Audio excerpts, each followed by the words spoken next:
اللہ نے یہ بات واضح فرما دی، ہم نے آدم کو زمین پر اپنا خلیفہ بنایا اور پھر حکم دیا اس کے آگے سجدہ کرو۔ ایک نے انکار کر دیا، باقی سب نے سجدہ کیا۔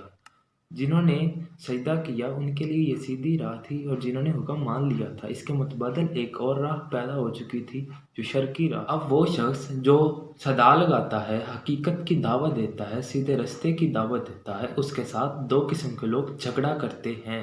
ایک وہ جو یہ نہیں چاہتے کہ لوگوں کے اندر انصاف کا شعور پیدا ہو، جو ناانصافی کرنے والا ہے وہ انصاف کا شعور پیدا نہیں ہونے دے گا۔ دوسرے وہ لوگ جو اللہ کے دین کا راستہ اللہ کے نام پر روکتے ہیں۔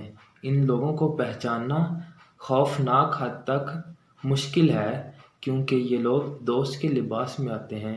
ان سے بچنے میں بہت دشواری ہے۔ اب یہ لوگ آپس میں جھگڑا کریں گے اور کہیں گے اسلام یوں نہیں یوں ہے، اسلام کی وضاحت کریں گے، اسلام کی انٹرپریٹیشنز اپنے مطابق کرنا چاہیں گے۔ آج اسی لیے اسلام پر جھگڑا ہو رہا ہے۔ مثال کے طور پر میں آپ کے سامنے ایک بات رکھوں گا، آپ اس پہ غور کیجئے گا کہ ایک جگہ کانفرنس ہوئی، علماء کانفرنس، اور ایک جگہ کانفرنس ہوئی، مشائخ کانفرنس۔ یہ دونوں الگ الگ مقامات پر منعقد کانفرنسز ہیں۔ علماء کانفرنس میں جو لوگ ہیں ویسے ہی لوگ مشائخ کانفرنس میں، کیونکہ مشائخ علماء ہیں، علماء مشائخ ہیں۔ ان دونوں کی آپس میں نہیں بنتی۔ حق پر کچھ لوگ ادھر بھی ہیں، حق پر کچھ لوگ ادھر بھی موجود ہوں گے، لیکن ان کے آپس میں اختلافات کی وجہ سے فرقہ واریت اور بہت سارے تصادم پیدا ہوتے ہیں۔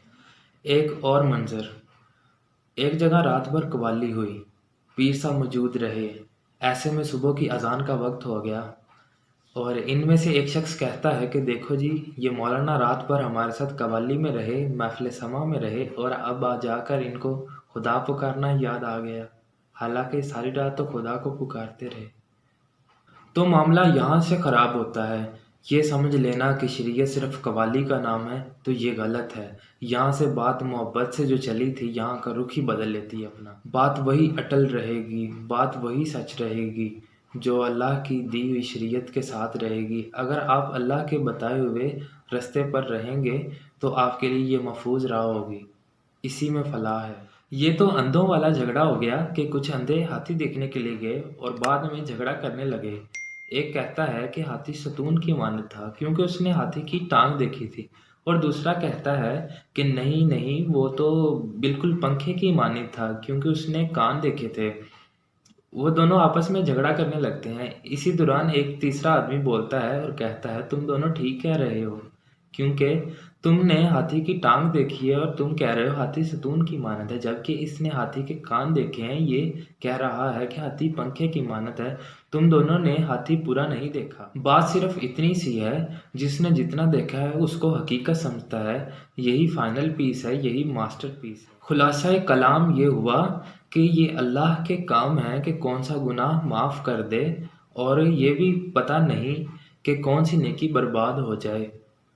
اور یقین کریں کہ اگر 70 سال پرانا کافر، پکا کافر، اگر کلمہ پڑھ لے تو پکا مومن بن سکتا ہے۔